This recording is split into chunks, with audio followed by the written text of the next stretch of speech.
আমি কোনফালে আহিছোঁ গম পাইনে? গোলাঘাট জিলাৰ সৰুপথাৰ স্থিত দেওপানী মন্দিৰ। এয়া আহি আছোঁ। এয়া ভক্তসকল আহিছে।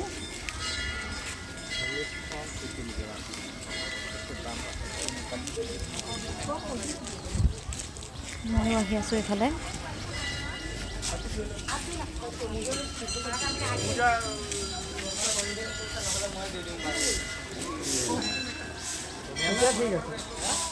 এয়া মেইন মন্দিৰ ভাগলৈ আহি আছোঁ।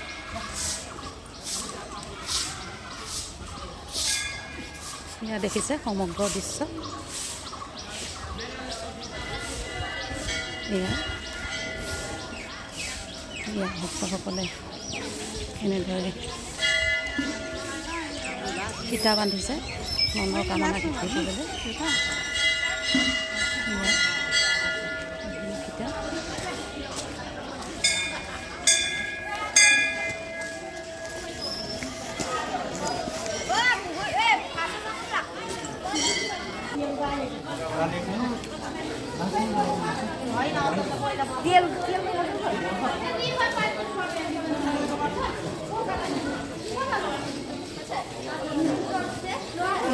ভক্তসকলে মনৰ বাঞ্ছা সিদ্ধি হ'বলৈ বন্তি জ্বলাইছে।